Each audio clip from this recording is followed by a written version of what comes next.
L'Antarctique, en été. Après des mois d'obscurité, le soleil revient enfin. Les bateaux peuvent à nouveau naviguer vers le sud. Ils ne s'aventurent sur ce territoire gelé qu'à la belle saison. Mais la carapace rigide et glacée de l'hiver est difficile à percer. Même pour les brise-glaces, les voyages dans l'océan austral sont risqués.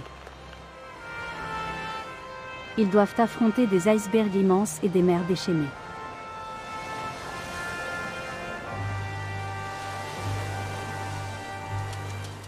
La plupart des zones côtières autour des îles subantarctiques ne sont pas gelées. Elles abritent la faune, étonnamment abondante, de l'Antarctique.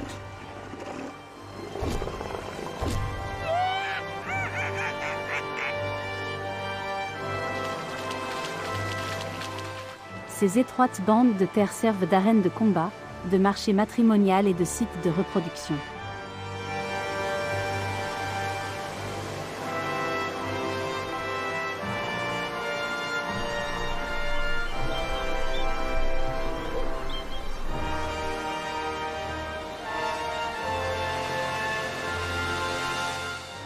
Le continent antarctique est entouré d'une immense étendue de glace.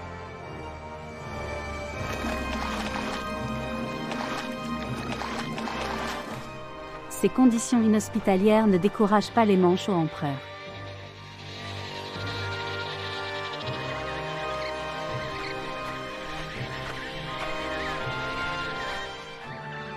Le continent le plus méridional de la Terre est le royaume du plus grand des manchots. Pour nous, humains, il évoque des contes. Des contes de l'Antarctique, venus du bout du monde.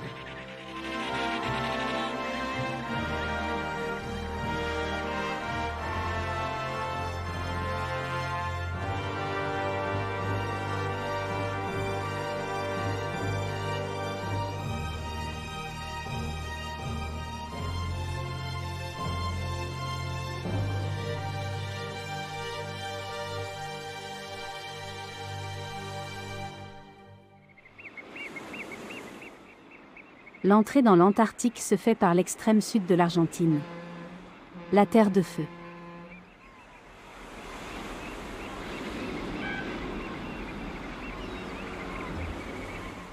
La mer est le meilleur lien avec le reste du monde.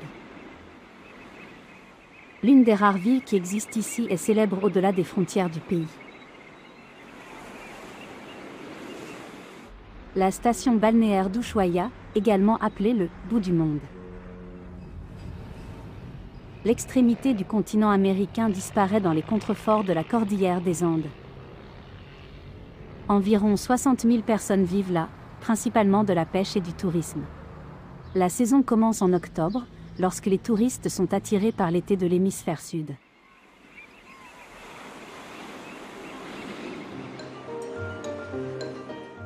Non loin de la ville, les manchots de Magellan se reproduisent.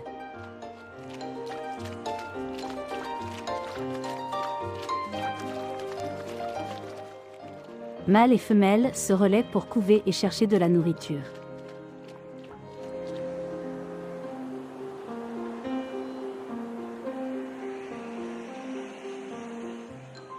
Ils n'ont pas beaucoup d'occasions de passer un peu de temps ensemble.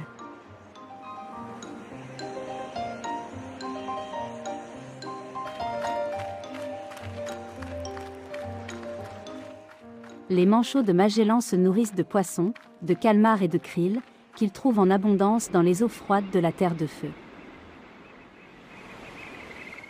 Ushuaia n'est pas seulement célèbre pour les nombreux bateaux de croisière qu'elle accueille, mais aussi parce qu'elle est la porte d'entrée de l'Antarctique.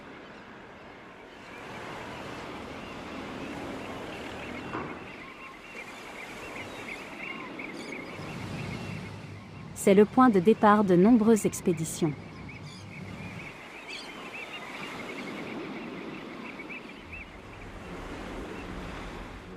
Le capitaine Klebnikov se prépare pour son prochain voyage dans l'océan austral. Les provisions sont chargées et les derniers passagers montent à bord.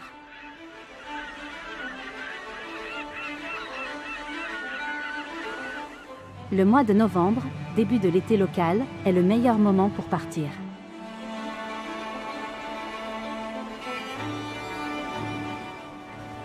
Le phare Les Éclaireurs se trouve à environ 8000 marins d'Ushuaïa. Il marque la fin du monde habitable par les êtres humains. Les animaux, en revanche, sont ici chez eux, car les eaux regorgent de nourriture.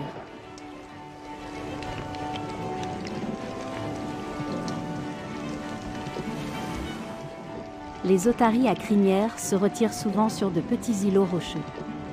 Ils s'y reposent et dorment avant de partir pour leur prochaine campagne de pêche.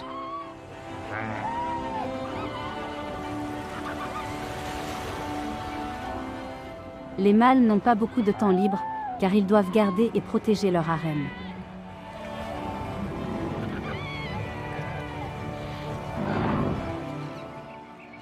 L'huîtrier noir d'Amérique se nourrit de moules, qu'il ouvre avec son bec solide.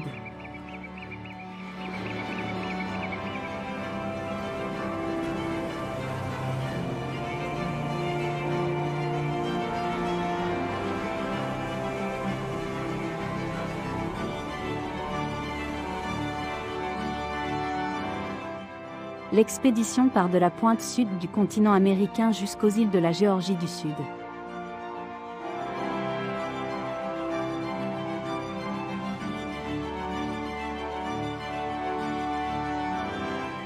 Le capitaine Klebnikov est un brise-glace doté d'un équipement technique spécial qui le rend parfaitement adapté au passage vers l'Antarctique. Un système spécial de radar sonde la glace.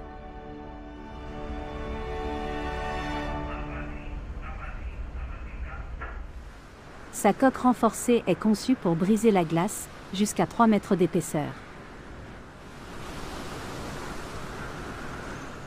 Bien que cette fonction ne soit pas nécessaire dans le cas présent, le trajet n'est pas facile.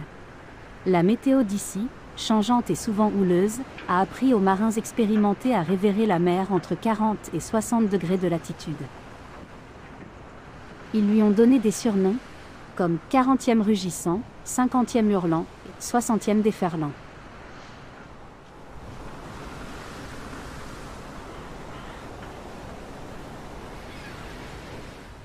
Les mouettes et autres oiseaux marins accompagnent le bateau, tenant tête à la mer sauvage.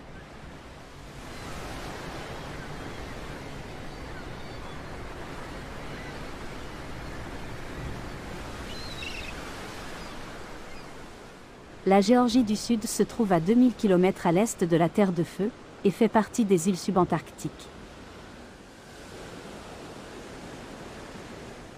Personne n'habite cette île, hormis un gouverneur britannique et quelques scientifiques. Montagnes, neige et glace s'étendent à perte de vue. Le point culminant est le mont Paget, haut de 2934 mètres. Tout autour de l'île, plus de 160 glaciers s'écoulent dans la mer. Mais la côte reste libre presque toute l'année.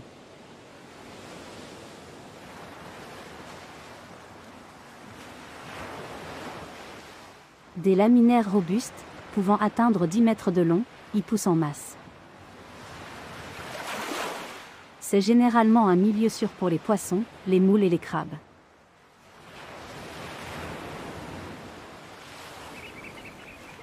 Sauf lorsque le pétrel géant se met en chasse.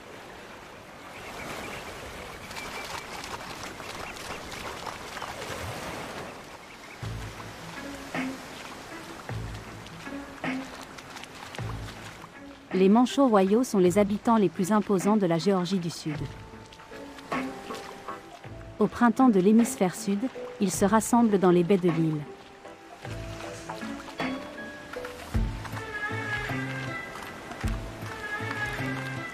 D'abord, les mâles arrivent et cherchent leur lieu de reproduction de l'année précédente.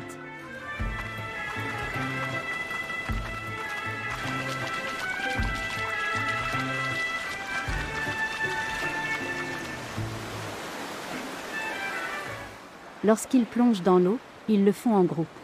Une stratégie de survie efficace pour échapper aux prédateurs qui rôdent sous l'eau.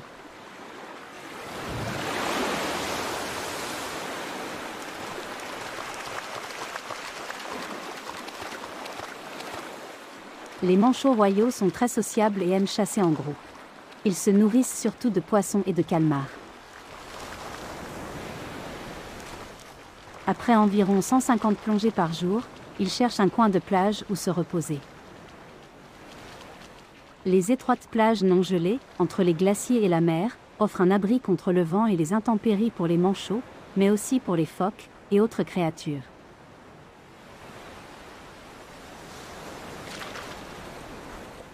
Quelques semaines après les mâles, les femelles suivent et commencent à chercher leur partenaire.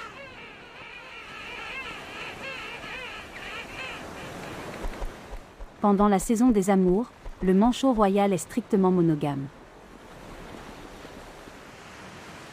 En Géorgie du Sud, les manchots adultes n'ont pas d'ennemis naturels sur Terre. Mais tous ne reviendront pas de leur longue campagne de pêche en mer. Les orques et autres prédateurs font des ravages.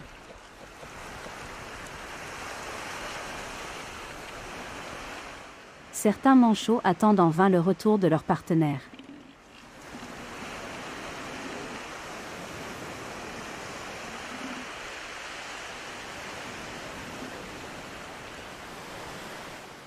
Leur plumage spécifique les protège du froid et de l'humidité. Les plumes couvrant la couche inférieure chaude et duveteuse doivent être lissées et huilées régulièrement.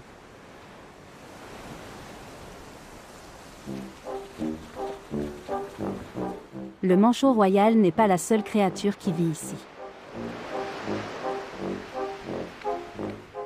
En été, les plages de Géorgie du Sud sont très animées.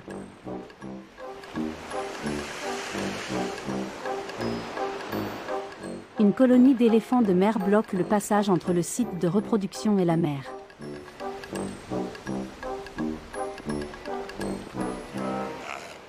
Seuls les mâles adultes arborent la trompe proéminente éponyme. Ces géants peuvent peser jusqu'à 4 tonnes. Les jeunes mâles n'ont pas encore beaucoup de nez. Il faudra environ 8 ans pour que cet organe olfactif atteigne une taille qui fera impression.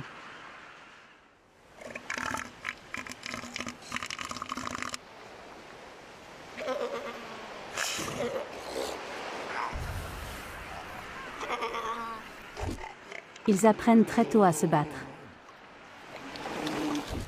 Et les jeunes éléphants de mer ne s'en privent pas.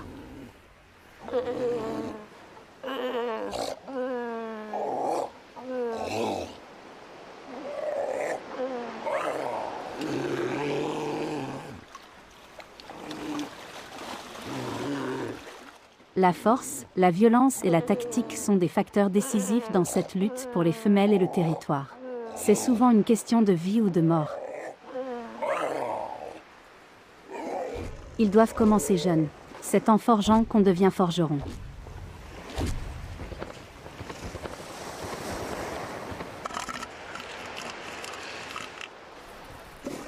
Son énorme trompe et ses talents de combattant ont forcé le respect, et il a eu ce qu'il voulait.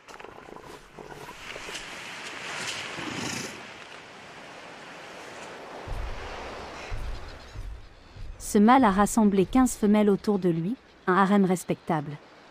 Ils sont généralement pacifiques et s'occupent de leurs petits. Ce jeune mâle ne peut que rêver de ses futures conquêtes. Qu'il est bon de faire la sieste, entouré de sa famille. Malgré les pleurs du bébé, bien sûr. Les petits boivent beaucoup de lait et doivent grandir rapidement. Il n'a pas beaucoup de temps pour jouer. Les jeunes éléphants de mer doivent pouvoir se débrouiller seuls au bout de 4 semaines.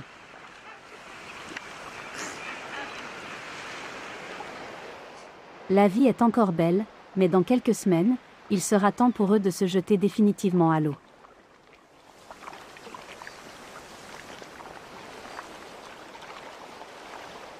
D'ici là, les jeunes phoques quadruplent leur poids de bébé pour atteindre 150 kg.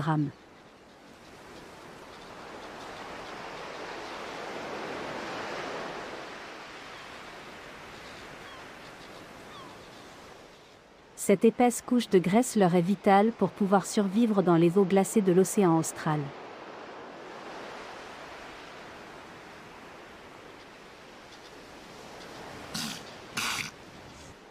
Les éléphants de mer ne se rendent à terre que pour la saison des amours, pour élever leurs petits et pour leur mue annuelle. Le reste du temps, ils chassent les poissons et les calmars dans la mer. Ils restent des mois dans l'océan jusqu'à ce que leur instinct reproductif les pousse à nouveau sur la terre ferme. La Géorgie du Sud est un point de rencontre pour beaucoup d'animaux qui passent le reste de leur vie en mer. L'intérieur escarpé de l'île est dominé par les glaciers, la glace et la neige, ce n'est pas un bon habitat pour la flore et la faune. Le peu de végétation qui subsiste se trouve surtout le long de l'étroite bande côtière. Mais les mousses prospèrent dans le climat subantarctique humide et froid.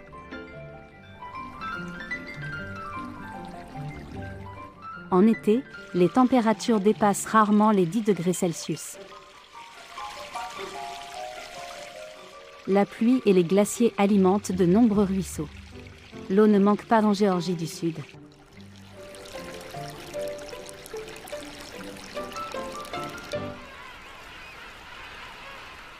Les manchots royaux semblent se plaire ici. Après tout, ils sont environ 40 000.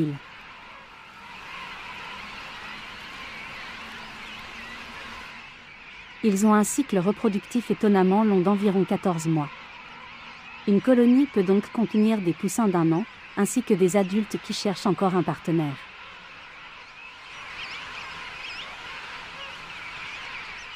En hiver, les jeunes manchots attendent des mois, seuls sur la terre ferme, que leurs parents reviennent avec de la nourriture.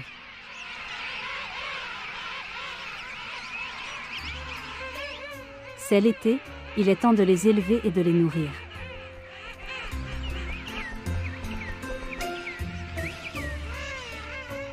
Après 14 mois environ, ils troquent leur duvet contre un plumage imperméable. Alors seulement ils seront prêts à aller pêcher eux-mêmes en mer.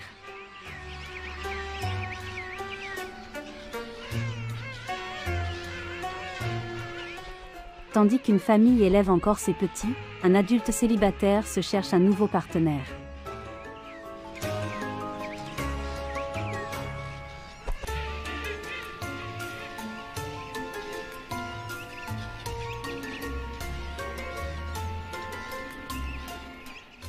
Une fois qu'ils se sont trouvés, la cour commence. Un rituel qui mène toujours au même résultat. L'accouplement.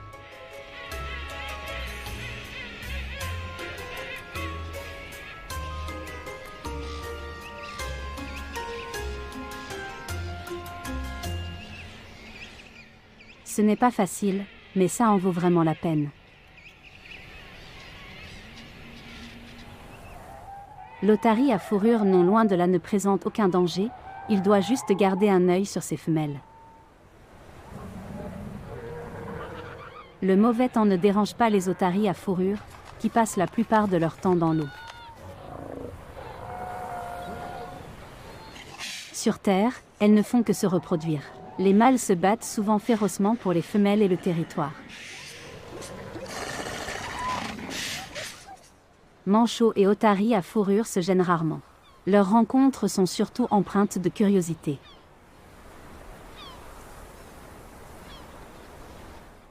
Ou de méfiance.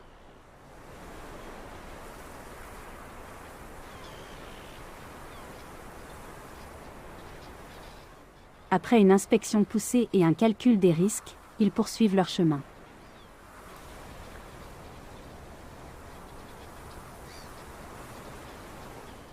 Les manchots royaux se reproduisent souvent près des manchots papous. Leur cri distinctif de trompette leur a valu d'être surnommés « manchots de l'âne » en allemand. Ils profitent aussi du court été austral pour élever leurs petits.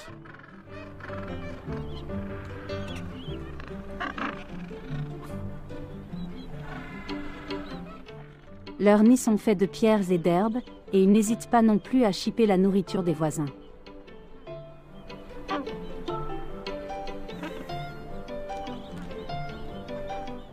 Les œufs sont incubés pendant 30 jours environ, jusqu'à l'éclosion.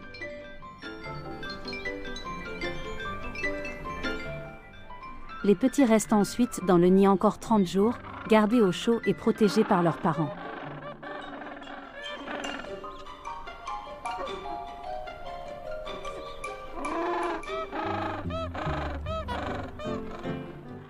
Les parents doivent trouver plus de 100 kg de krill avant que leur poussin ne soit adulte.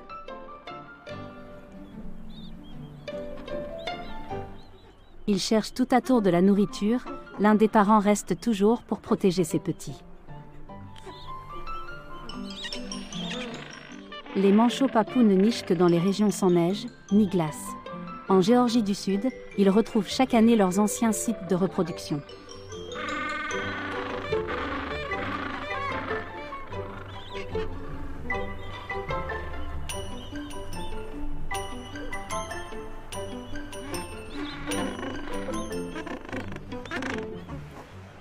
Le bon voisinage est important, car l'espace non gelé est limité sur l'île. Et chacun revendique sa place. Fin novembre, début de l'été austral, les jeunes otaries à fourrure naissent. Les petits restent souvent seuls pendant plusieurs jours, tandis que leurs mères partent chasser. Les mères reviennent brièvement à terre pour allaiter leurs petits. Les petits ont l'habitude d'être laissés seuls.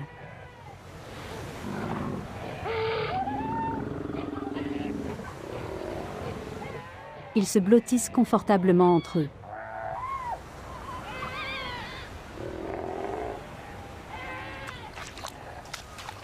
De temps en temps, une querelle éclate entre les otaries adultes, mais le plus gros des combats de mâles est terminé et les territoires sont établis. Dans l'ensemble, la cohabitation de toutes ces espèces différentes se passe plutôt bien. Otaries à fourrure, éléphants de mer ou manchots, en Géorgie du Sud, tout le monde a sa place. Si la Géorgie du Sud attire tant d'animaux, c'est parce que la nourriture y est abondante.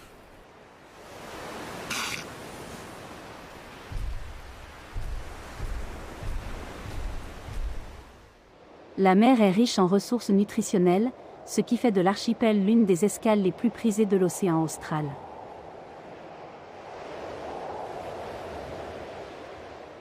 La Géorgie du Sud se trouve à la jonction de l'océan Atlantique et de l'Antarctique. En direction du sud, la route passe par les îles Sandwich jusqu'à la péninsule antarctique et s'enfonce dans l'océan austral. Le temps d'ici est très changeant. Les vents froids du sud rencontrent les masses d'air chaud du nord. Il en résulte d'énormes zones de basse pression. Les tempêtes et le mauvais temps sont inévitables, un défi pour toute expédition.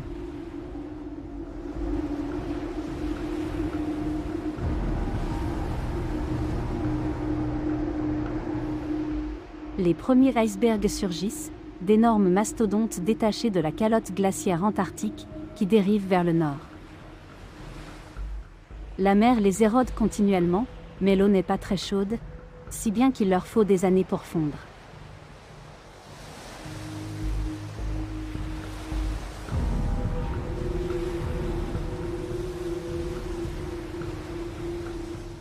Les icebergs parcourent souvent des milliers de kilomètres, poussés par les marées et les vents puissants.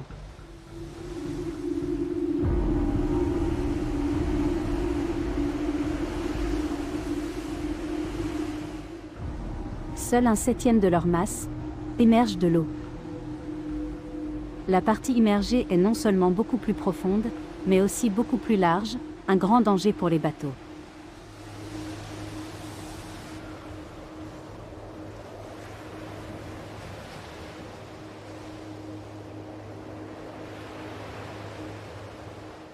Près du cercle arctique sud, le soleil ne se couche presque jamais.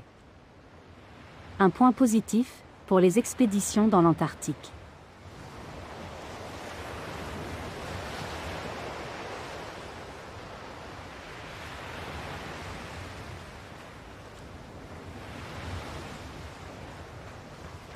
Des îles volcaniques surgissent de la mer, preuve d'une activité géologique importante sous le fond marin, où la plaque océanique glisse sous la plaque continentale antarctique.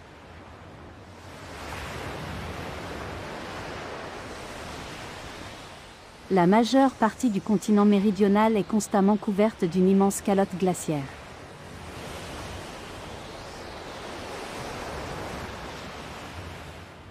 En été, seuls 2% du continent ne sont pas gelés.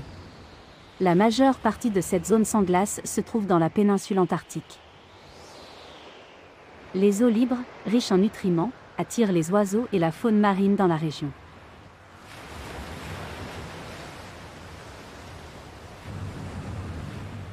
Pour le capitaine Klebnikov, ce n'est qu'une étape comme une autre.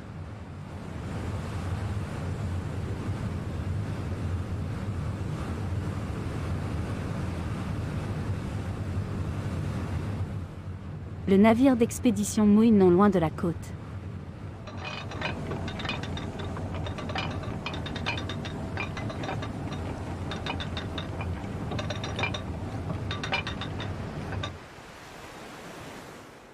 Les dépressions fréquentes rendent le climat local plus doux que sur le reste du continent. Les manchots papous solitaires trouvent des coins sans glace pour leurs petites affaires.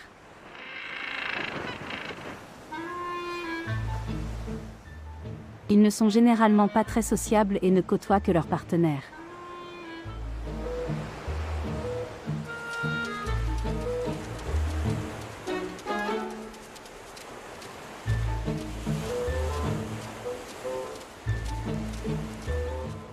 Si l'un et l'autre se plaisent quelque part, c'est là qu'ils feront leur nid.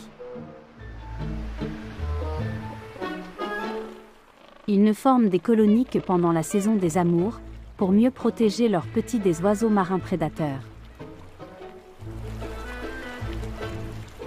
L'absence de végétation limite le choix des matériaux de construction des nids.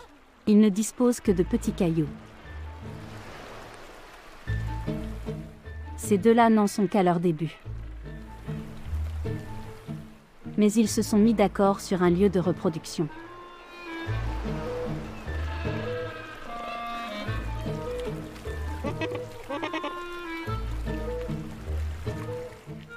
L'accouplement est une autre affaire.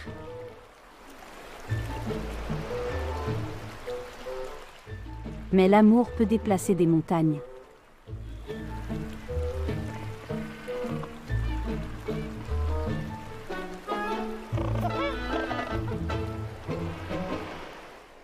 D'autres sont déjà en train de couver.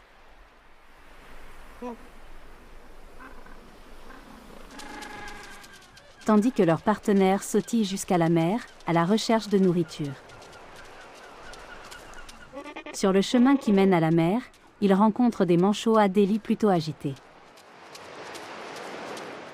Les manchots adélie, présents sur tout le continent, sont les manchots antarctiques les plus répandus.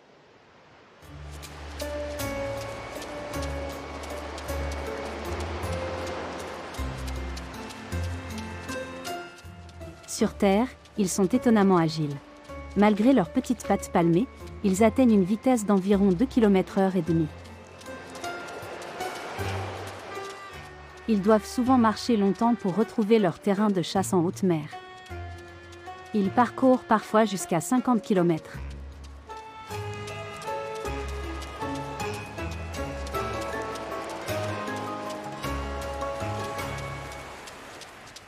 Pour effectuer leur périlleux plongeon dans la mer, ils se rassemblent généralement là où l'eau est agitée.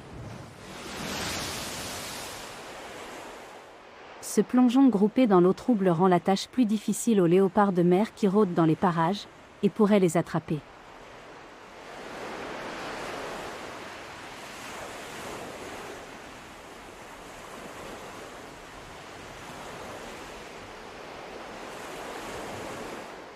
Comme tous les manchots, ils semblent assez maladroits sur Terre.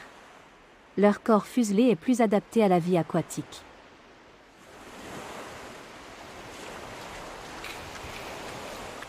Ils se nourrissent surtout de krill, de petits crustacés qui foisonnent dans l'océan austral.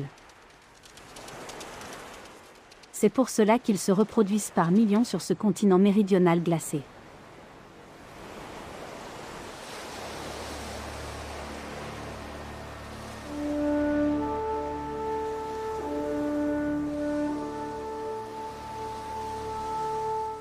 La péninsule antarctique reste la zone la plus chaude. En été, les températures peuvent dépasser 0, faire fondre la glace et créer d'étranges formations. Parfois, un énorme iceberg tabulaire s'échoue près de la côte.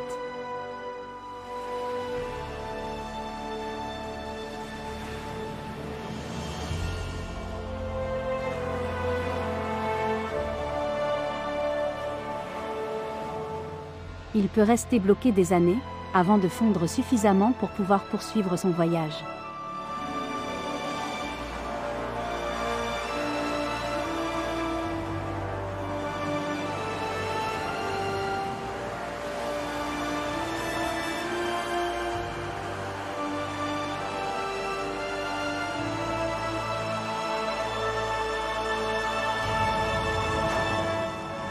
Seuls les brise-glaces osent affronter la banquise. Pour la plupart des navires, la péninsule antarctique est donc la dernière escale.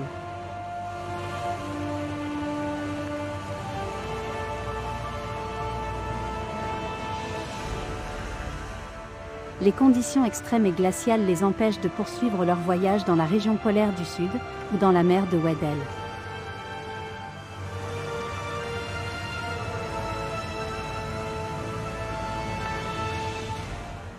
Même pendant les mois d'été, la glace empêche toute progression à beaucoup d'endroits.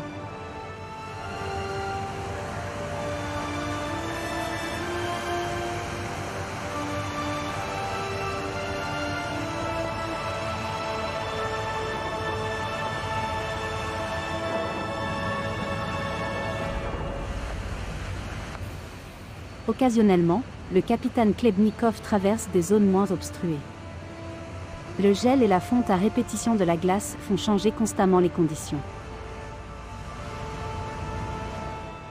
L'eau de mer gèle à moins 1,8 degrés Celsius. Elle forme une masse pulpeuse de cristaux de glace qui s'assemblent pour former des flots. Dans les mers agitées, ces flots s'entrechoquent et forment des plaques épaisses. C'est ce qu'on appelle la glace en crêpe. En hiver, ces flots s'épaississent et s'élargissent pour venir former un bouclier de glace de 1000 km de large, tout autour du continent.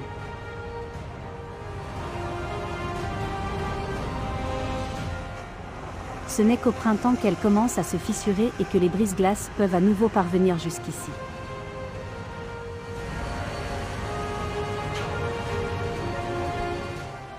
En attendant, environ 20 millions de kilomètres carrés de glace solide séparent le continent du reste du monde.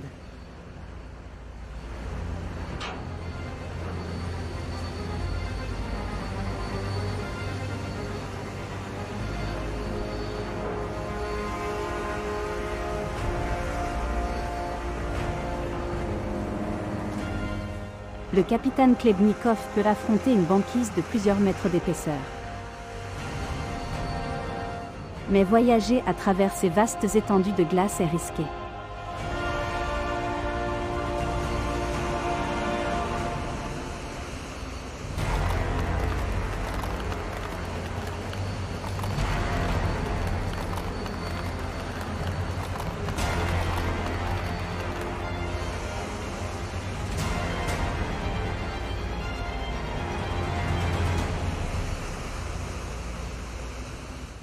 Un système radar spécial permet d'analyser l'état de la glace. Une seule devise guide les marins dans l'océan austral: pour traverser la glace, mieux vaut la contourner.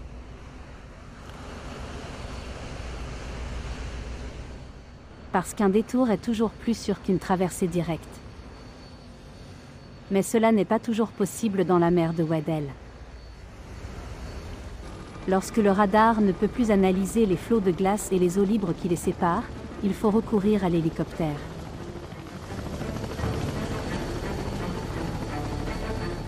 En vol de reconnaissance, ils repèrent la meilleure route pour sortir de ce labyrinthe glacé.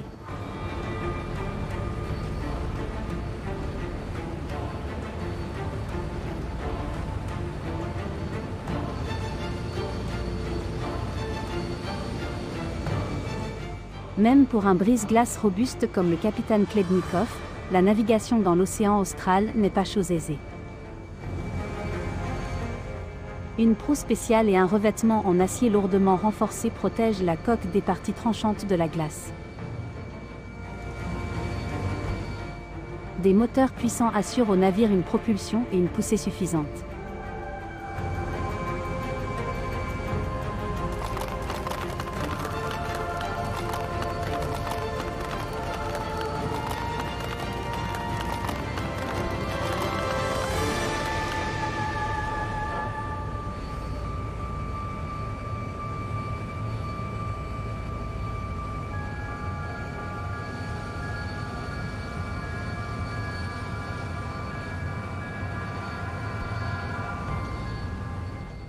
Enfin, le capitaine Klebnikov retrouve les eaux libres et peut progresser. Les jours rallongent, ce qui est pratique pour chercher sa route à travers la banquise.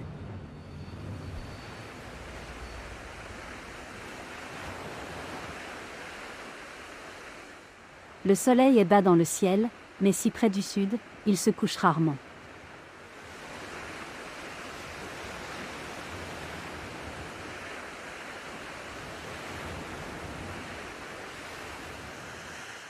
La mer de Weddell est qualifiée de « fabrique d'icebergs ».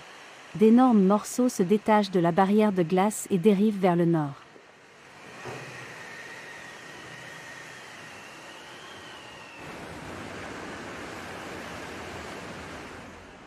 Les côtes de l'Antarctique n'offrent pas de port naturel où jeter l'ancre.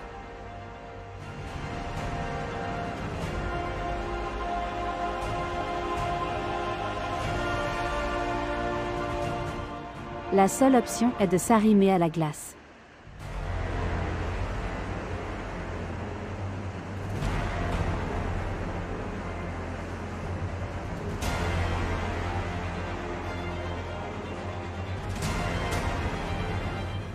Le navire percute la glace à vitesse maximale.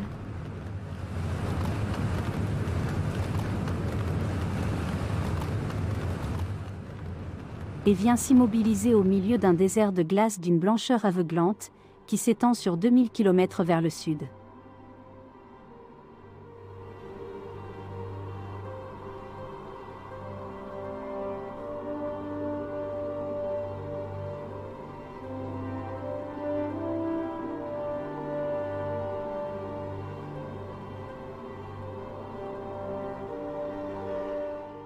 Il n'y a pas d'environnement plus hostile sur Terre. Il semblerait que rien ne survive ici.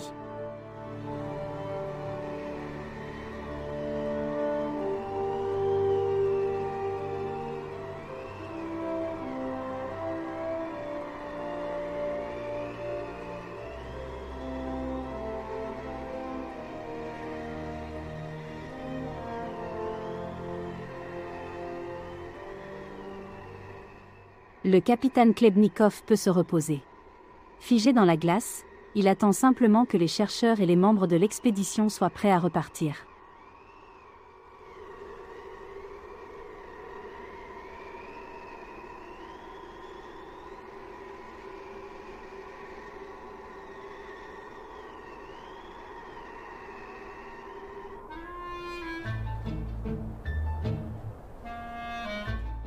Cet endroit, bien qu'inhospitalier, est le domaine du manchot empereur.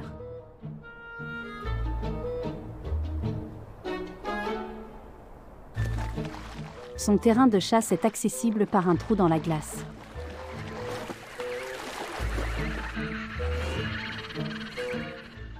Ces manchots sont rassasiés et vont maintenant retrouver leur colonie.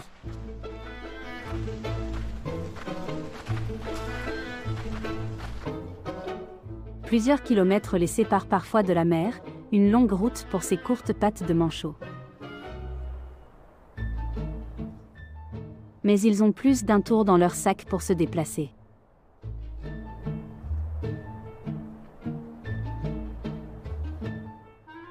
Leurs plumes lisses et huilées leur permettent de glisser facilement sur la surface glacée.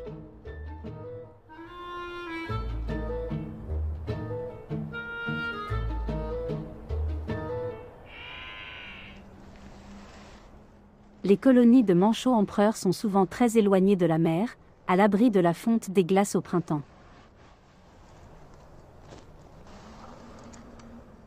Les icebergs qu'ils croisent sont immobiles.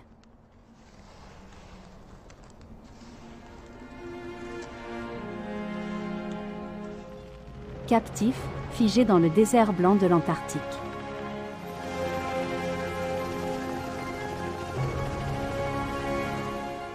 Ils resteront là, jusqu'à ce que l'été vienne enfin briser la glace, et les libérer de leurs entraves.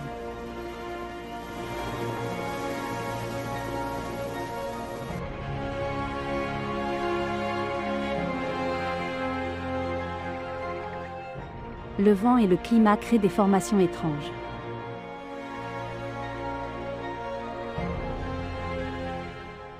Des sculptures de glace, qui semblent conçues par la main de l'homme.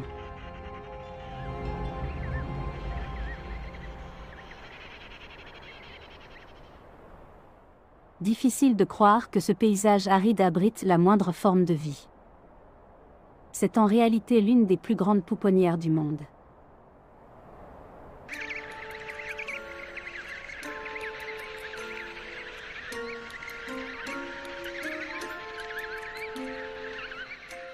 C'est là que les manchots empereurs élèvent leurs petits.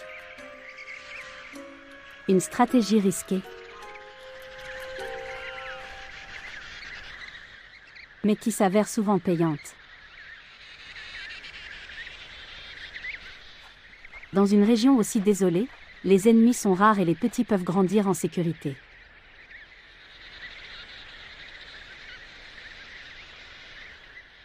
Mais comme tout poussin, ils ont faim en permanence.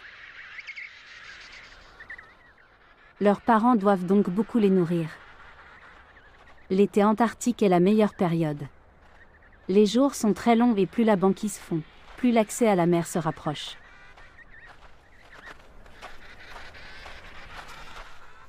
Inlassablement, ils font la navette entre la colonie et la mer.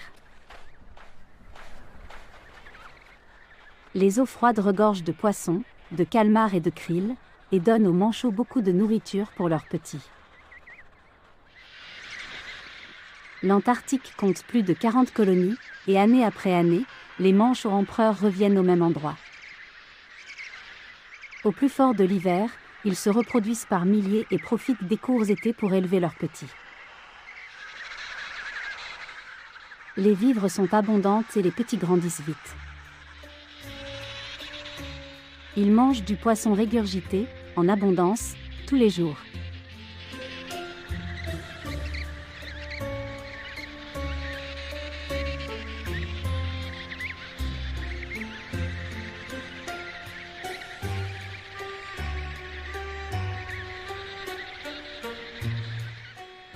Leur duvet offre aux oisillons une excellente protection contre le froid.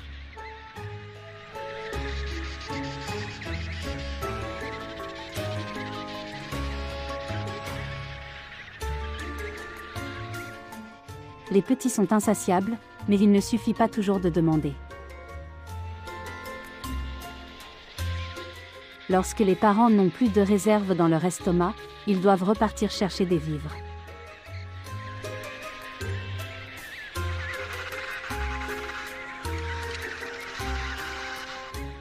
Les petits dorment souvent pendant les longues périodes d'absence de leurs parents, attendant leur retour.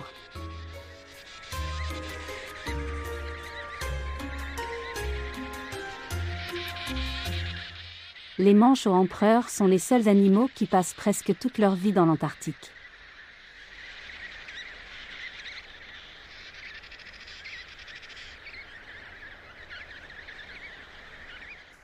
Leur corps est parfaitement adapté aux conditions hostiles de ce continent de glace. C'est avant tout leur plumage qui les protège du froid.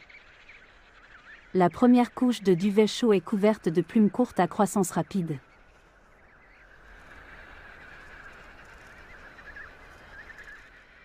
La glande uropygienne des manchots sécrète une huile qui lubrifie leurs plumes extérieures et les rend complètement imperméables. Une épaisse couche de graisse leur permet de résister à des températures allant jusqu'à -60 degrés Celsius. Leurs cris leur permettent d'identifier leurs partenaires et leurs petits.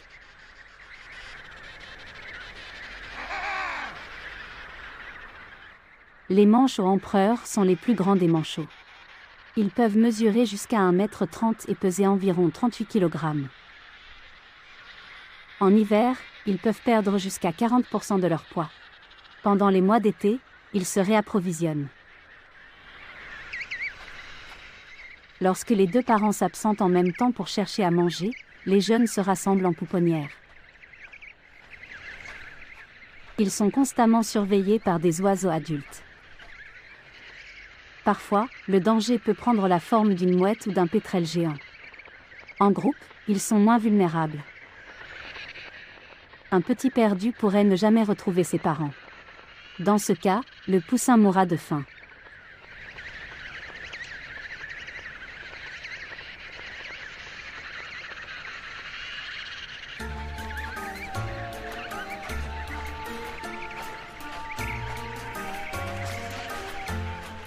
Encadrés par des adultes, dans un groupe sécurisé, les poussins font souvent des sorties.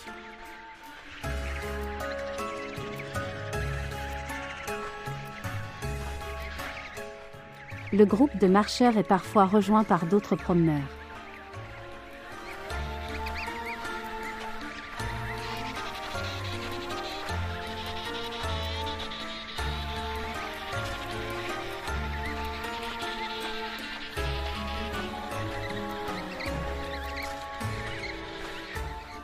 Dans quelques semaines, leur plumage imperméable de manchot poussera. Ils pourront alors se jeter à l'eau et commencer leur vie de jeunes adultes.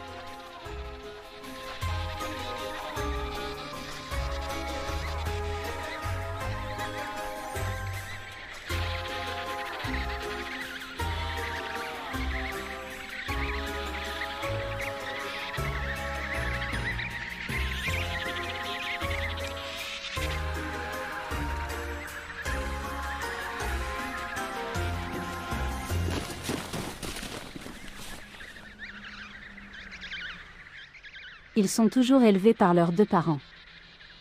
Il est presque impossible pour un parent isolé de pouvoir nourrir seul son oisillon.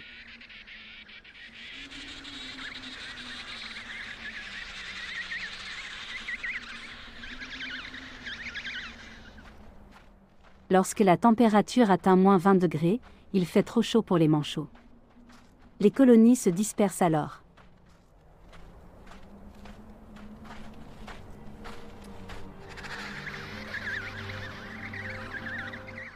Les familles se réorganisent et forment des groupes éparpillés.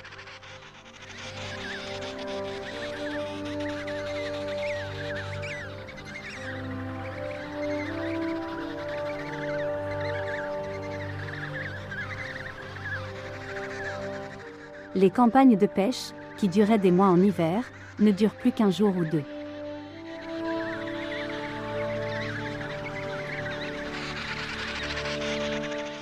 Quand vient le soir, la plupart des manchots retournent à leur colonie.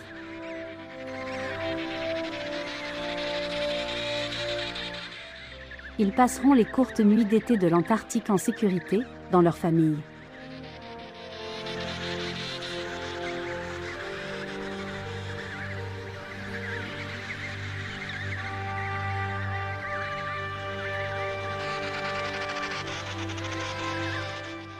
Pour les manchots empereurs, c'est une maison, un refuge.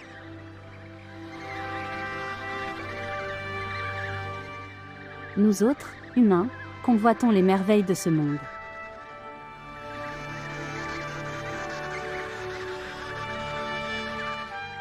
Peu d'entre nous les voient de leurs propres yeux, et reviennent pour en parler.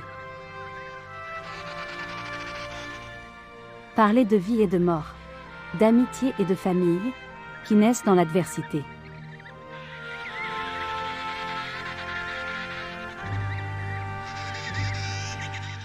Parler de l'Antarctique, de l'autre bout du monde.